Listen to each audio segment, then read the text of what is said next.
They called themselves the Architects, and their arrival was not an invasion, but a salvation.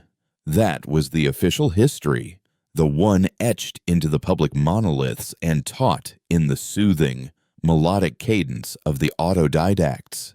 A century ago, humanity was a species on the brink, choking on the embers of its own world. A race of fractured tribes warring over the last dregs of poisoned water and scorched earth. Then the Architects came, descending from the silent void in ships that were less metal and more like captured starlight, seamless and serene. They didn't arrive with weapons drawn, but with hands outstretched, offering solutions. They stabilized the climate, purified the oceans, and erected shimmering, self-sufficient arcologies that reached for the clean new sky like silver saplings. They gave humanity peace, prosperity, and purpose, integrating the remnants of our race into their vast, silent empire, a collection of worlds they had similarly saved. And in return, they asked for only one thing: compliance. Not the brutal, overt subjugation of a conqueror, but a gentle bray, a pervasive guidance. They curated our culture, smoothing its rough edges, removing the unproductive elements of our past. There was no more war, but also no more passion, no more suffering, but also no more transcendent joy. They had given us a perfect, sterile cage, and most of humanity had long since forgotten the feeling of the open sky. My name is Elian, and I was a curator of that cage. My official title was Sub-Harmonizer of Historical Records. Sector 7, a grand name for a glorified janitor of the past. I worked in the archive, a colossal structure at the heart of Neo-Alexandria. The archaeology built upon the bones of what was once called the American Midwest. The archive wasn't a place of discovery. It was a mausoleum. My job was to maintain the harmonized canon, the official, architect-approved version of human history, art, and literature. I spent my days ensuring the data streams were pure, that the approved symphonies played at the correct, soothing tempo, and that the historical narrative's tales of humanity's chaotic, self-destructive past and its gentle uplifting by the architects remained pristine and unaltered. We were taught that raw emotion was a sickness, a chaotic energy that had led to the old world's demise. The architects communicated through pure logic, a silent, networked consciousness that flowed through the very walls of our cities. They were tall, slender beings, encased in polished, pearl-white biosuits that obscured any feature, their movements fluid and impossibly graceful. We never saw them eat or rest. They simply were, omnipresent and silent, our perfect, emotionless shepherds. But I had a secret, a sickness of my own. I collected ghosts. The harmonization had been thorough, but not perfect. In the deepest, oldest data strata of the archive, in forgotten sub-basements and redundant servers, fragments of the old world remained, glitched audio files of music that soared with irrational exuberance, corrupted text files of poetry that spoke of rage and heartbreak, and heavily degraded video logs of people laughing until they cried. These were my treasures, my poison. I hoarded them, studying them in the dead of night when the archive was silent, save for the ever-present, low-frequency hum of the architect's network. I didn't know why I did it. It was a compulsion, a desperate need to know what we had been before we became this. It was a death sentence if I was ever discovered. The architects didn't punish. They recalibrated. Those who showed signs of emotional dissonance, of clinging to the chaotic past, were taken to the quiet rooms and returned placid, content, their memories smoothed over, their sickness cured. They came back with empty eyes. The beginning of the end started with a power fluctuation, a minor anomaly in the arcology's energy grid that lasted no more than 12 seconds. It was nothing, a momentary flicker in the eternal hum of the city. But in the archive, 12 seconds was an eternity. The brief disruption caused a cascade failure in one of the oldest deep storage servers, a unit slated for decommissioning for decades. Emergency protocols kicked in, shunting petabytes of corrupted data into a quarantine buffer to prevent it from contaminating the harmonized canon. It was my job to sift through that buffer, to find the corrupted files, wipe them, and restore the server from a clean backup. I began the diagnostic, my fingers moving across the holographic interface with practiced ease. And then I saw it. Amidst the junk data and fragmented files was a single, perfectly intact data core. A file so ancient, its encoding was almost unrecognizable. It wasn't corrupted, it was sealed. Triple encrypted with a quantum lock that was so far beyond our current technology it felt alien. It shouldn't have been there. It was a ghost of a different order. Not a fragment, but a whole, preserved soul. My heart, an organ I was taught to ignore, began to thrum with a dangerous, chaotic rhythm. This was it. This was the source. For 3 nights, I worked feverishly, neglecting my duties, risking recalibration with every passing hour. I couldn't breach the encryption directly, but the power surge had left a hairline fracture in its defenses. Using the archive's own diagnostic tools, I didn't try to break the lock. I convinced the system that the lock was a flaw, a piece of corrupted code that needed to be harmonized. I was turning the system against itself. On the 3rd night, with a soft chime that sounded like a breaking heart, the core unlocked. I braced myself, expecting weapon schematics, military secrets, some grand unified theory that would explain everything. Instead, what flooded my private terminal was a symphony, and not one of the placid, mathematically perfect compositions of the canon, but a storm of sound, a chaotic surge of strings and brass and a human voice. A woman singing with such raw, unrestrained sorrow that it felt like a physical blow. It was a piece by someone named Mahler. It was about death and love and the end of the world. It was the most beautiful thing I had ever heard. I wept. I didn't even understand the feeling at first. Water leaked from my eyes. My throat constricted, and a pressure built in my chest so intense I thought I would break. It was grief. It was awe. It was the sickness in its purest form. The core was a Pandora's box of forbidden feelings. It wasn't a weapon, it was a cultural seed bank, a last desperate attempt by the old humans to save not their bodies, but their souls. It held everything the architects had tried to erase Shakespeare's incandescent rage, the wild, desperate colors of a painter named Van Gogh, the defiant rhythm of rock and roll, the intimate whisper of a mother singing a lullaby to her child, the roaring laughter of a crowd at a joke. It was the unfiltered, chaotic, glorious mess of what it meant to be human.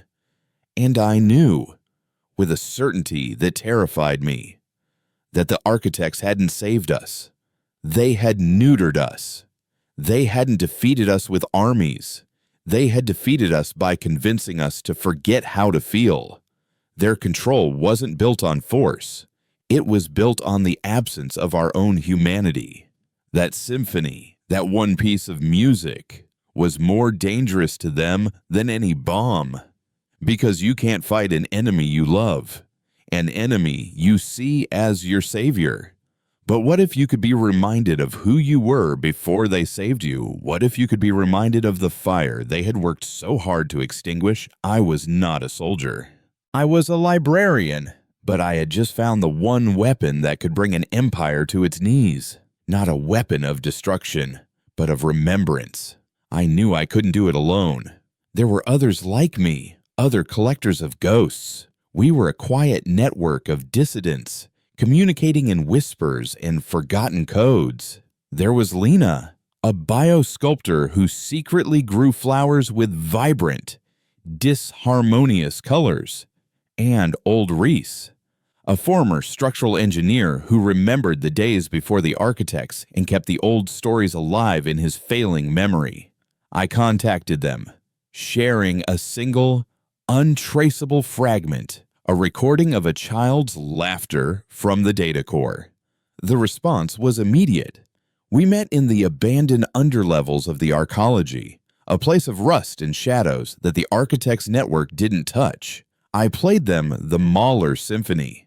Reese, his face a roadmap of ancient wrinkles, closed his eyes, tears carving clean paths through the grime on his cheeks. I remember this feeling, he whispered, his voice cracking. It's been so long. Lena, her hands trembling, simply stared at the speaker as if it were a holy relic. What have they done to us? She asked, not to me, but to the darkness around us. We were 3 people in a forgotten basement, armed with nothing but a song and a handful of forbidden memories. Above us, a silent, benevolent empire controlled every aspect of our lives. They had a network that spanned the stars, a logic so cold and vast it was incomprehensible. We had a whisper of the past. It was suicide. It was insanity. But as the final, soaring notes of the symphony echoed in the darkness, a new feeling bloomed in my chest, something that pushed past the fear. It was a feeling from the old books, a word I had read only repeated but never understood. It was hope. The Archive's central broadcast system, I said, my voice barely a whisper, yet it felt like a roar. It pushes the daily harmonized content to every terminal, every speaker, every public display in the arcology. Right, if I can splice the core's data into the primary stream, just for a moment. Reese looked at me, his old eyes sharp. They'll trace it back to you in seconds. They'll recalibrate you before the song even ends. Let them, I said, the words feeling foreign and powerful on my tongue. Let them try to recalibrate a memory. Let's see what happens when you remind a caged bird that it once had wings. We weren't planning a war. We were planning a concert, a final, defiant symphony for a species that had forgotten how to sing.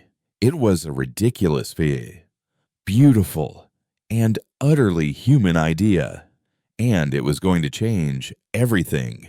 The quiet hope that bloomed in that dusty basement felt as fragile as a relic from a forgotten age. In the days that followed, it became our only source of light. We moved like phantoms, our true selves living in the shadows while our placid, harmonized masks went about their daily routines. My own mask was the hardest to wear. Every morning, I would walk the pristine, silent corridors of the archive, the omnipresent hum of the architect network a constant, oppressive weight. I would perform my duties, pruning the digital records with a cold precision that felt like a betrayal to the firestorm of emotion from the data core had ignited within me. My colleague, Kala, would often glide over to my workstation, her face a perfect portrait of serene contentment. The resonance is particularly stable today.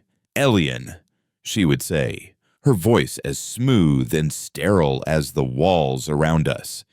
It is a day for productive tranquility.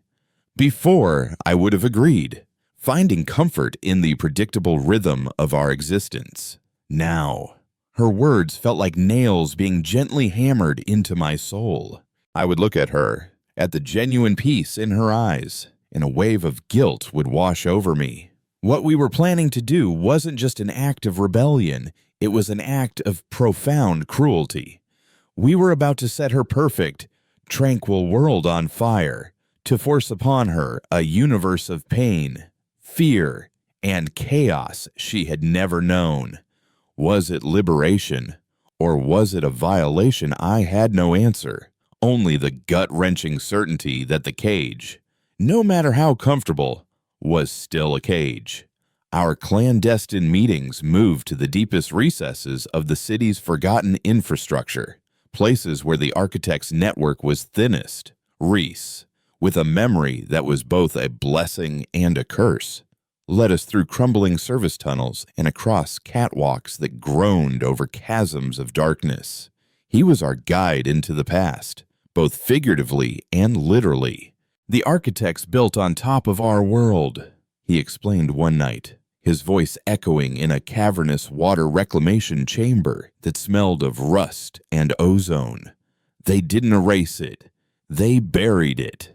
Their network is a masterpiece of wireless efficiency, but it has a weakness the old world provides: physical conduits, hard lines." He projected a shimmering schematic onto the damp concrete wall, a ghostly blueprint of the arcology's skeleton. He pointed a trembling finger at a thick, glowing line that ran from the lowest levels of the archive directly to the central broadcast spire. "Maintenance Conduit 73. It's ancient, used now only for routing atmospheric pressure data from the substructure. It's too low priority for their advanced quantum surveillance.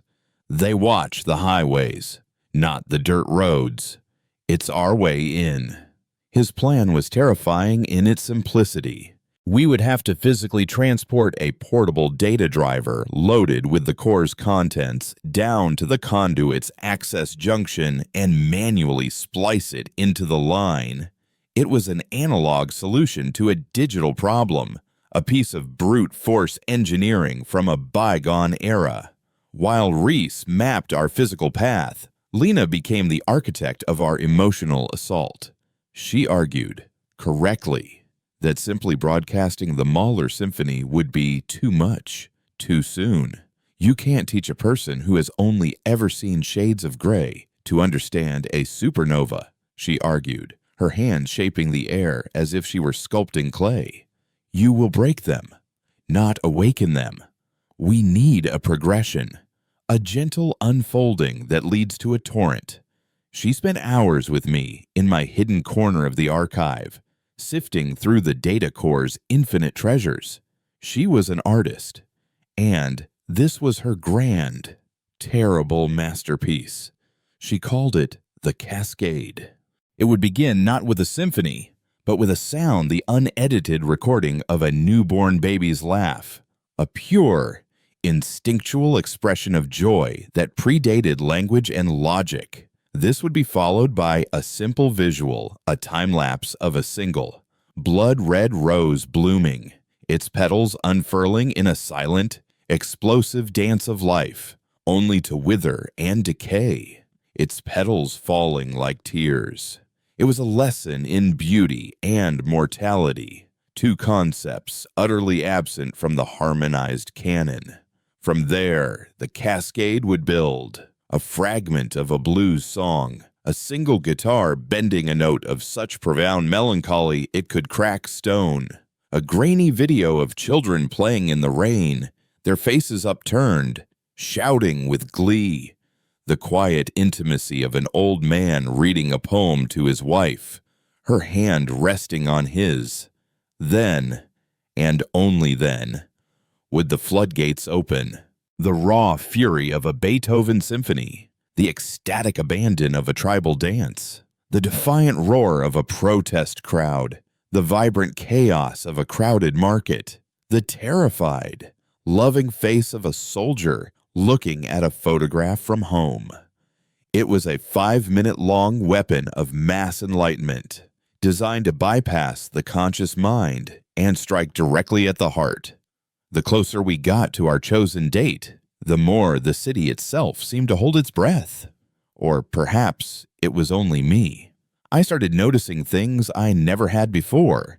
The service drones that polished the floors of the archive moved with a barely perceptible hesitation, their paths deviating by millimeters, as if questioning their own programming. The low hum of the network sometimes felt like it was listening, its frequency modulating in response to my own anxious heartbeat. The breaking point came during my final week. An architect entered the main hall of the archive. This was not unusual. They would occasionally appear, silent observers ensuring the harmony of their creation. But this one was different. It didn't glide through the center of the hall on its usual inspection route. It moved directly toward my section, its pearl white form a terrifying beacon in the soft, ambient light. It stopped less than 2 meters from my workstation. It didn't communicate. It didn't move. It simply stood there, its featureless helmet fixed in my direction. The air grew thick, the network hum intensifying to a low thrum that vibrated in my teeth. I could feel its consciousness, a vast, cold, and deeply alien intelligence, brushing against my own. It wasn't accusatory, it was curious. It was the dispassionate curiosity of a biologist observing a strange new bacteria under a microscope. It knew something was amiss. It was searching for the source of the dissonance. My blood ran cold. I kept my eyes fixed on my console, my fingers moving, performing a meaningless diagnostic, my mask of placid obedience cemented to my face. After what felt like a lifetime, it turned with that impossible fluidity and glided away. I didn't breathe until it was gone. That night, I met Reese and Lena in the underlevels. "It knows," I said, my voice shaking. "It doesn't know what, or who, but it knows. We have to do it now." The final descent was a journey into hell. We carried the portable driver, a heavy, boxy thing of old-world metal, between the three of us. We moved through tunnels choked with the dust of centuries, the air thick with the smell of decay. The only light was the beam from Reese's handheld lamp, cutting a nervous path through the oppressive dark. We passed the skeletal remains of old vehicles, signs in languages I could barely decipher, and the ghosts of a world that had been loud and messy and gloriously alive. We were traveling backward in time, to the very foundation of our humanity. After hours of climbing and crawling, Reese stopped. We were on a narrow metal grate suspended over a chasm of indeterminate depth. Below us, a symphony of drips and echoes played in the dark. In front of us, set into the rock wall, was a thick panel of rusted steel. "Conduit 73. Reese breathed, his voice filled with a reverence that was almost religious. He worked at the panel with a set of antique tools, his gnarled fingers surprisingly nimble. With a final, agonizing groan of protesting metal, the panel swung open. Inside was a thick bundle of armored cables, pulsing with a faint, rhythmic light, like a sleeping mechanical beast. This was the city's hidden nervous system. Lena placed a hand on the driver. Her face was pale in the lamplight, but her eyes were burning. "Once we begin, the upload will take exactly 2 minutes to integrate before it hits the main broadcast stream," she said. "In that time, the network will feel the intrusion. It will be like a foreign body entering the bloodstream. They will know exactly where we are." I looked at Reese. His face was grim. "She's right. The moment this thing goes live, this junction will become the most interesting place in the world to our silent friends upstairs. We will not be leaving." His words hung in the cold air. This wasn't just a risk of recalibration. This was a final act, a sacrifice. I looked from Reese's weary acceptance to Lena's fiery resolve. I thought of Calla's peaceful, empty eyes. I thought of the soaring, heartbreaking notes of the Mahler Symphony. My fear was still there, a cold knot in my stomach, but it was no longer in control. My purpose was clearer than it had ever been. I was the curator. It was my job to preserve the record. I took the heavy splicing tool from Reese's hand. "Then let's give them a show they'll never forget." I knelt before the exposed conduit, the tool feeling both alien and perfectly natural in my grip. I took a deep breath, the stale, ancient air filling my lungs, and prepared to cut into the heart of the world. The moment the splicing tool bit into the armored casing of Conduit 73, a low, resonant hum filled the chamber, a sound that felt less like an audible noise and more like a vibration in the bones. The rhythmic light within the cables flared, shifting from a calm, steady pulse to an erratic, angry strobe. On a small monitor attached to the portable driver, Lena initiated the upload. Green lines of ancient code began to scroll, a digital waterfall pouring our forbidden history into the veins of the arcology. 1 minute, 50 seconds to integration, she announced, her voice tight, echoing slightly in the vast darkness. The air grew colder, heavier. The change was subtle at first, a shift in the ambient pressure, a feeling of being watched not by eyes, but by the very architecture that surrounded us. The network was aware. The city's immune system had detected the intrusion and was beginning to mobilize. Reese gripped a rusted railing, his knuckles white, his gaze fixed on the tunnel we had come from. "They won't send drones," he rasped. "Not for this. This is a philosophical threat. They'll come themselves." As the countdown on Lena's monitor ticked past the halfway mark, the first sign of their arrival manifested. It wasn't a sound or a sight, but a feeling. A wave of profound, unnatural calm washed over us, a psychic sedative designed to soothe, to pacify, to extinguish the very fire we were trying to ignite. It was the network's first weapon-forced harmony. It whispered into the quiet corners of my mind, telling me to stop, that this was an act of chaos, that peace was preferable to pain, that the silence was beautiful and safe. I saw an image of myself back at my workstation, the familiar, comforting glow of the console, the perfect order of the archive. I could just let go. I could stop this foolishness and return to the tranquility I had always known. My hands faltered on the splicing tool. The temptation to simply close my eyes and surrender was overwhelming, a siren song of blissful apathy. "Don't listen." Lena's voice cut through the fog, sharp and clear. She was holding a small, flat stone she had picked up from the tunnel floor, turning it over and over in her palm. "Focus on this. It's real. It's imperfect. It has sharp edges. Feel it. The harmony isn't real. It's a blanket they use to smother us." I squeezed my eyes shut, blocking out the seductive visions, and focused on the cold, hard steel of the tool in my hand, the ache in my knees from kneeling on the metal grate. I focused on the memory of the Mahler Symphony, the soaring pain and joy that was more real than anything the network could offer. The psychic pressure receded, like a wave pulling back from the shore, leaving behind a cold, determined resolve. 30 seconds, Lena breathed. The hum from the conduit was a high-pitched whine now, the light within a frantic, chaotic flicker. And then we saw them. At the far end of the long tunnel, 2 points of soft, white light appeared. They weren't approaching. They were simply there.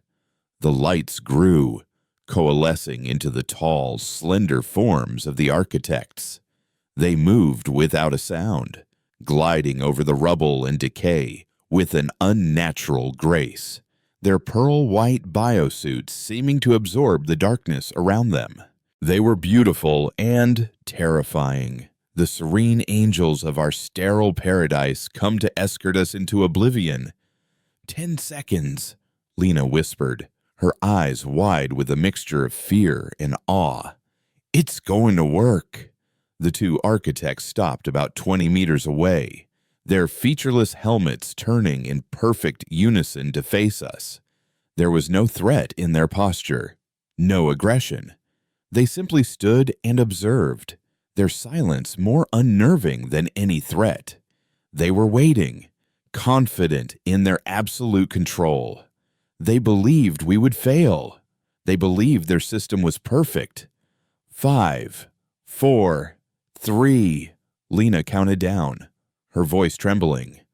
2, 1. At the moment, she whispered 0. The splicing tool locked into place with a definitive, metallic click. The driver's monitor flashed a single word in stark green letters integrated. For a heartbeat. Nothing happened. The architects remained motionless. The conduit's hum settled back into its rhythmic pulse. The only sound was our own ragged breathing. And in that silent, terrifying moment, a flicker of doubt entered my mind. Had we failed, was our pathetic, analog assault simply absorbed and neutralized by their incomprehensible technology? Then, a new sound began, faint at first, a whisper from the city above. It was a single, pure note of a baby's laughter, broadcast from every speaker, every public display, every personal terminal in the entire arcology, up in the pristine, white world of Neo-Alexandria. The harmonized cadence of the day was interrupted in the sterile food halls, in the silent meditation chambers, in the gleaming transport hubs. A sound that had not been heard for a century echoed through the air, and the city faltered. We couldn't see it, but we could feel it through the soles of our feet. A deep, seismic tremor that ran through the foundations of the arcology. The network hum, the constant, oppressive background noise of our lives, flickered. It didn't stop, but its perfect rhythm was broken, like a heart skipping a beat. The two architects before us stiffened. For the first time, I saw a flicker of something in their posture, a microscopic tremor that betrayed a system experiencing an error it could not comprehend. The laughter faded, replaced by the silent, impossible beauty of the blooming rose on every screen, its vibrant red a shocking violation of the city's muted color palette. A collective, unvoiced gasp seemed to ripple through the structure above us, and then came the blues guitar, a single mournful note that was the antithesis of everything the architects had built. It was a sound of imperfection, of raw, unfiltered sadness. It was the sound of a soul. The psychic pressure returned, but it was no longer a gentle wave of calm. It was a shriek of pure, undiluted logic, a desperate attempt to reassert control. The network screamed at us, at the whole city, that this was wrong, that this was chaos, that this was the sickness that had destroyed the old world. But the cascade was designed to bypass logic. It didn't speak to the mind, it spoke to the ghost of the heart that still lingered in every human being. The tremors intensified. We could hear the faint, distant sounds of confusion from above.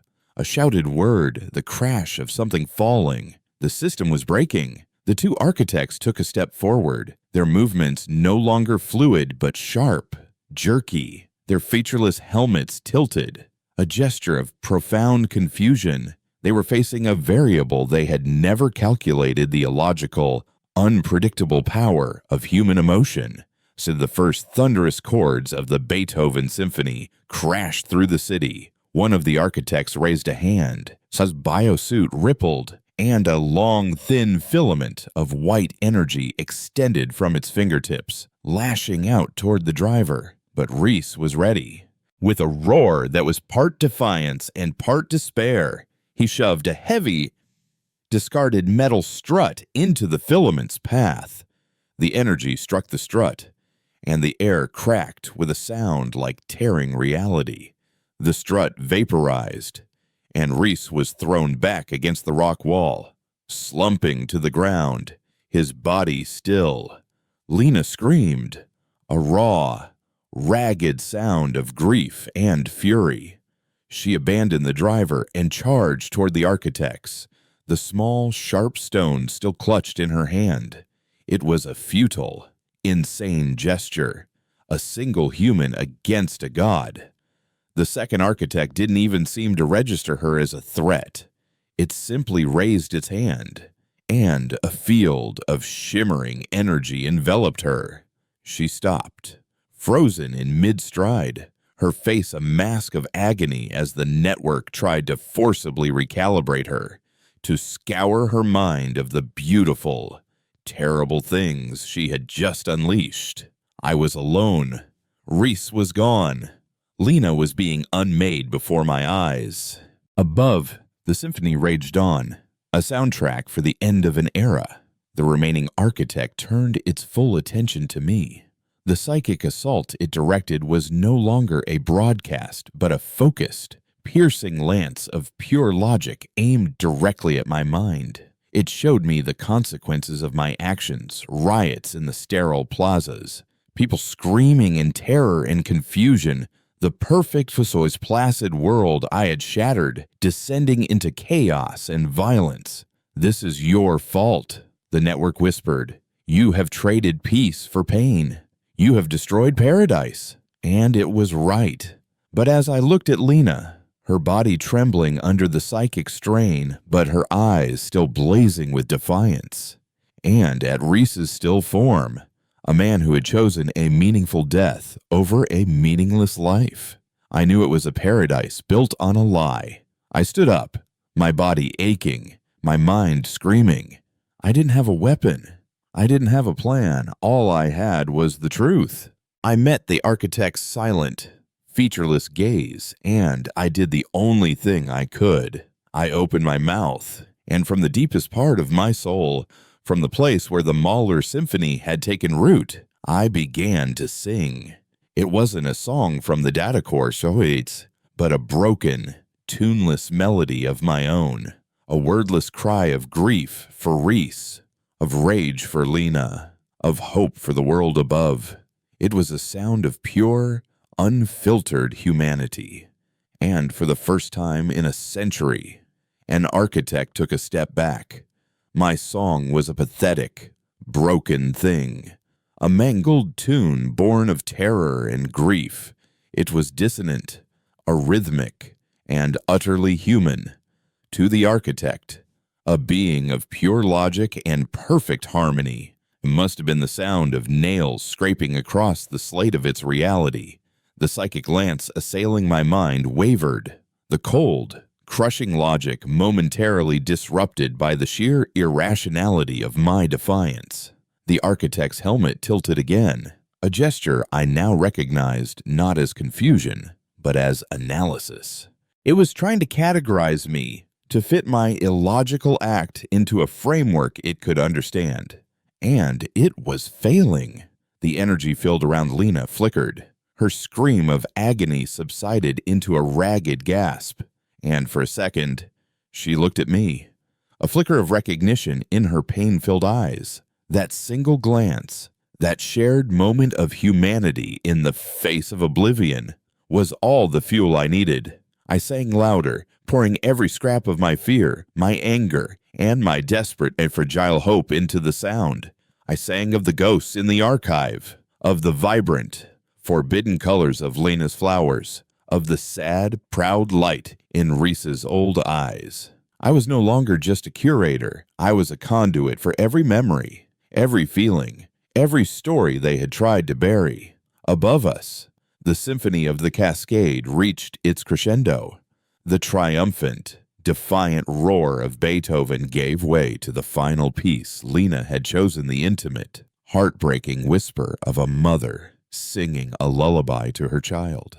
It was a sound of unconditional love, of fierce protectiveness, of a bond that transcended logic and reason. And it was this sound, this simple ancient melody, that finally broke the city. We felt it as a profound, shuddering release, as if a tension that had been held for 100 years had finally snapped. The oppressive hum of the architect network, the constant psychic background noise of our lives, died, not with a bang, but with a sigh. The silence it left behind was absolute, a vacuum so complete it was disorienting. It was the first true silence Neo-Alexandria had experienced since its creation. The energy field around Lena vanished. She collapsed to the grate, coughing and trembling, but alive. The two architects before us went rigid. The soft, internal light that illuminated their biosuits flickered, dimmed, and then went out, leaving them as nothing more than inert, pearl-white statues in the oppressive darkness. The silence stretched for a long, terrifying moment, broken only by our own ragged breaths. And then, from the city far above Thesi, a new sound began to filter down through the layers of concrete and steel.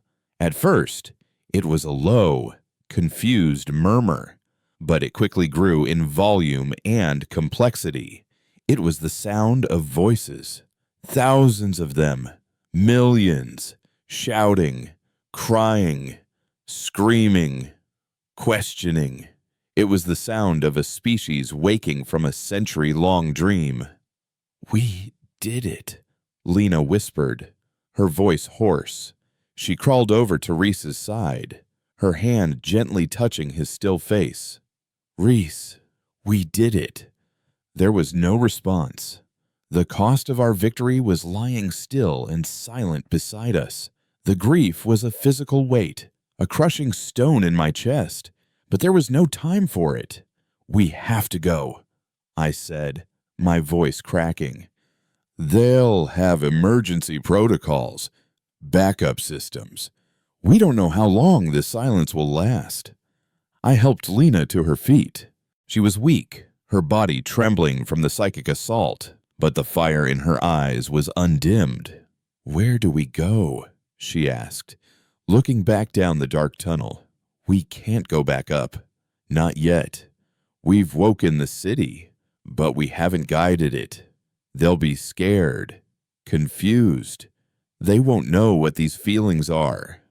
"Then we go deeper," I said, a desperate plan forming in my mind. Reese said they built on top of the old world. If we can find a way to the surface, the real surface, outside the arcology, we might have a chance. It was a fool's hope. The world outside the arcologies was supposedly a wasteland, a poisoned, uninhabitable relic of our chaotic past. That was the story from the harmonized canon. But now, every part of that canon was a lie. We had no choice but to bet on the one thing the architects had never been able to erase: the resilience of our planet. Our journey downward was a descent into a forgotten history. We left the inert bodies of the architects behind, silent monuments to their own failed perfection. Using Reese's lamp and the fragmented schematics still on his data slate, we navigated a labyrinth of crumbling infrastructure. We crossed rusted gantries over rivers of stagnant water, squeezed through collapsed subway tunnels where the ghosts of old advertisements still clung to the wall, and climbed down emergency ladders that groaned under our weight. The further we went, the more the city above seemed to tear itself apart. It could hear the sounds of destruction now, the deep, resonant booms of structural failures, the high-pitched shriek of tortured metal. The arcology, without the constant, microscopic adjustments of the architect network to maintain its delicate equilibrium, was beginning to decay. It was a dying organism, and we were escaping through its catacombs. After what felt like days, we found it a massive, circular blast door, covered in a century of grime and corrosion. An inscription was barely visible, etched into the thick steel Terran Emergency Evacuation Shelter, Chicago. This wasn't just a service tunnel, it was one of the last exit points of the old world. Using a manual crank that took all of our combined strength to turn, we forced the door open. The groan of the ancient gears was a sound of protest, of a tomb being disturbed. The air that hit us was not the perfectly filtered, sterile atmosphere of the arcology. It was thick, heavy, and wet, filled with the alien, overwhelming scent of damp earth. of decaying leaves, of living things. We stepped through the doorway and found ourselves not in a wasteland, but in a jungle. In the century since the arcology had sealed itself off, nature had returned with a vengeance. A dense, tangled forest grew where a city had once stood. Massive moss-covered trees, their branches woven into a thick canopy, blotted out the sky. Strange, bioluminescent fungi cast an ethereal blue and green glow over a landscape of heaving roots and thick undergrowth. In the distance, we could see the silver spires of the arcology, but they no longer looked like symbols of salvation. They looked like colossal, alien tombstones, incongruous and dead against the vibrant, living world. For a long time, we just stood there, breathing. The air was a symphony of smells, the silence, a chorus of unseen insects and rustling leaves. A warm, gentle rain began to fall, washing the grime from our faces. I looked at Lena. Tears were streaming down her face and mingling with the raindrops. They were not tears of sorrow. They were tears of profound, overwhelming relief. We were breathing free air. We were standing on real earth. We had survived, but our survival was only the first step. In the distance, from the direction of the dying arcology, a new sound reached us. It was the faint, rhythmic thumping of rotor blades. A search party, not architects, but human. The enforcers, the small, privileged class of humans who had been allowed to maintain a semblance of authority under architect rule. They were the cage keepers, and now, with their masters silent, they would be desperate to restore order. "We have to move," I said, pulling Lena deeper into the shadows of the forest. The lullaby had ended. The silence was over. A new war was beginning. Not a war against a silent, logical God, but a war against ourselves. A war for the soul of a species that had just been violently, terrifyingly reborn. We were fugitives in a world we had just liberated. We had given our people back their fire, but fire could be used to forge a new world, or to burn it all down. As we melted into the alien jungle, leaving the dying city behind us, I knew our work was not finished. It had only just begun. We had been curators, rebels, saboteurs. Now, we had to become something else. We had to become leaders. We had to find the others, the ones who had heard our song and truly understood it. We had to build a new world from the ashes of the old, a world that could embrace the chaos and the beauty, the pain and the joy of being truly human. The path ahead was dark and uncertain, but for the first time in my life, I wasn't afraid of the darkness, because for the first time, I could see the stars. The weeks that followed were a brutal and beautiful education in the forgotten art of being alive.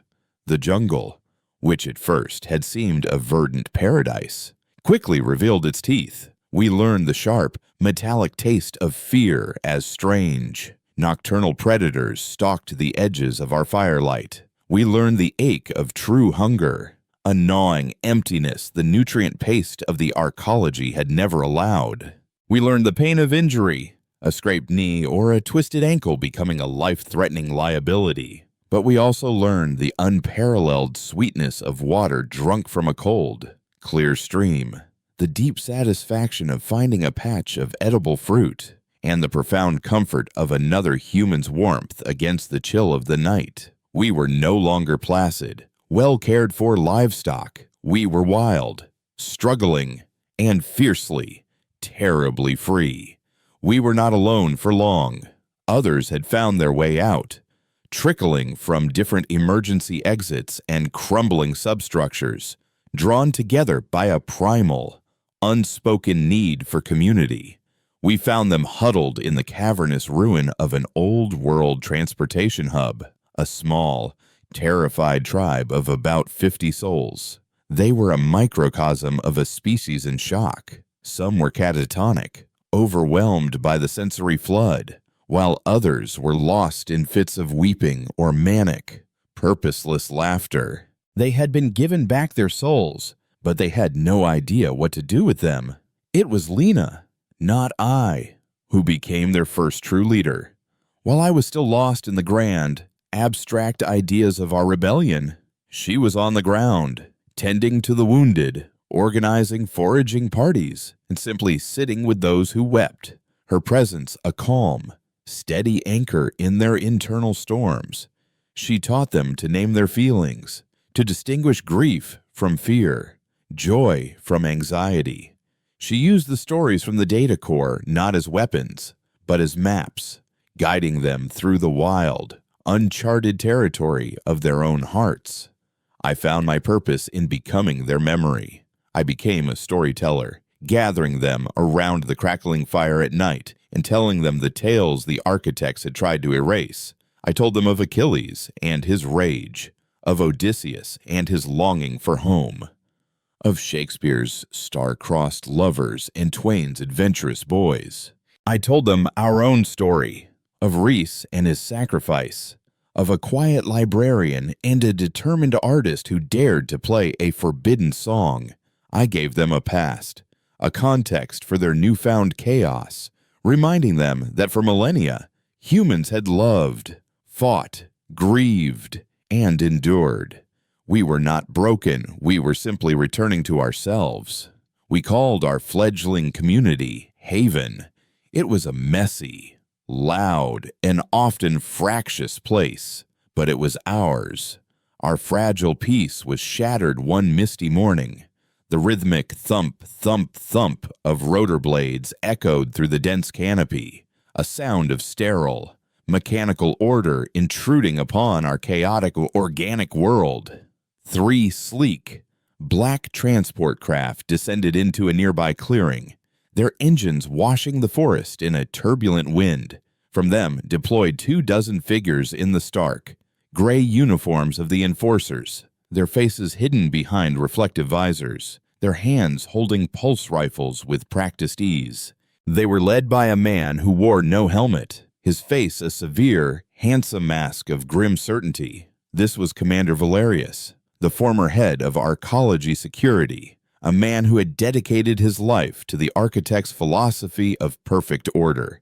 They didn't storm our camp, they surrounded it, their discipline absolute, a silent, gray wall of impending judgment. Valerius strode forward alone, stopping at the edge of our settlement. His eyes, cold and analytical, swept over our ragged community, over the crying children and the fearful adults, and finally landed on me. "Elian," he said, his voice amplified, calm and devoid of emotion. "Curator of the archive, the source of the infection. I am not a disease, Valerius," I replied, stepping forward, my heart hammering against my ribs. "I am a cure." "A cure?" He gestured to the world around us. "Look at what you have wrought. The arcology is dying. Its systems are in cascading failure. Thousands are dead, crushed in the chaos you unleashed. And these people," he pointed at my friends, "my community, you have cured them of peace. You have given them the sickness of fear, of pain. I am here to restore order, to save what is left of humanity from your freedom."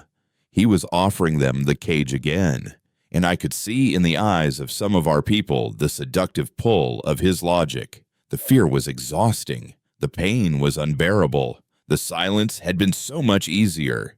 I knew I couldn't win a battle of force, but perhaps I could win a battle of ideas. "The peace you offer is a lie, Commander," I said, my voice ringing with a conviction I didn't know I possessed. "It is the peace of the tomb. You want to save their bodies by killing their souls. We were not living, we were waiting. We were a museum exhibit, a perfectly preserved species that had forgotten how to live. I took a step closer, my hands open and empty. Look at your soldiers. Valerius. Behind those helmets. What are they feeling right now? Discipline duty, or is there something else? A flicker of doubt, a memory of the song we played. Did it not stir something in you? Valerius's jaw tightened. My soldiers are loyal to the continuity of our species, not to your chaotic sentimentality. Then let me tell them a story, I said, raising my voice to carry to the silent line of enforcers. I told them the story of a soldier from the Data Corps, a man from an ancient conflict called the Great War. On a cold winter's night, he and his enemies had climbed out of their trenches, not to fight, but to share songs and cheap wine in the no-man's land between them, recognizing their shared humanity in the face of a vast, illogical war. For one night, they were not soldiers, they were just men, afraid and homesick. They were ordered to be enemies, I finished, my gaze sweeping across the faceless visors. But they chose for a single moment to be brothers. The architects, and you, Valerius, have told us that our feelings make us weak, that they lead to destruction. But this soldier's feelings, his empathy, his longing for peace, did not make him weak. It made him human. It is the only thing that has ever saved us. A profound silence followed. Then, at the far end of the line, one of the enforcers slowly, deliberately, lowered his pulse rifle, its muzzle touching the damp earth. The gesture was a tectonic shift, a crack in the foundation of Valerius's world. Another soldier followed suit, and then another. Valerius stared at his wavering line, his face a storm of disbelief and rage. His perfect, logical order was being undone by a simple story. He had lost. He knew it. Without another word, he turned, his back ramrod straight, and marched back to his transport. The remaining loyalists followed, leaving behind a half-dozen soldiers who had chosen a new, uncertain path. In the quiet aftermath, we did not celebrate. The victory was too solemn, the future too vast and uncertain. We had not defeated an enemy. We had only earned the right to face our own demons. The days that followed were the first true days of our new world. We worked together, the former curators, artists, enforcers, and citizens. Our old titles meaningless. We cleared land, built shelters, and planted the first crops, using heirloom seeds Lena had smuggled from her biosculpting lab. It was hard, grueling work, and we argued, we despaired, we grieved for our lost, but we also laughed, and we sang, and we loved. One evening, as the sun set, casting the ruins of the distant arcology in a soft golden light, I stood with Lena on a small rise overlooking Haven. Below us, the fire was lit, and the sound of our people. A messy, beautiful chorus of conversation and song drifted up to us. It was not the perfect mathematical harmony of the architects. It was flawed, chaotic, and breathtakingly alive. Lena placed her hand on the dark, rich soil, her fingers tracing the path of a tiny, emerging green shoot. "We'll have to teach the children about the architects," she said softly, "and about the silence, so they never forget what it cost." I looked at my own hands, no longer the clean, pale hands of a subharmonizer, but calloused and stained with the dirt of our new world. I thought of Reese and the price he paid. I thought of the cage and the terrible, beautiful storm we had unleashed to break it. I knew we would make mistakes. I knew there would be pain and suffering and heartbreak, but I also knew we would endure, because for all our flaws, for all our chaotic, self-destructive tendencies, we carried something the architects could never comprehend and could never extinguish: the defiant, illogical, and unconquerable hope of a species that had looked into the perfect, silent void and chosen, against all reason, to sing.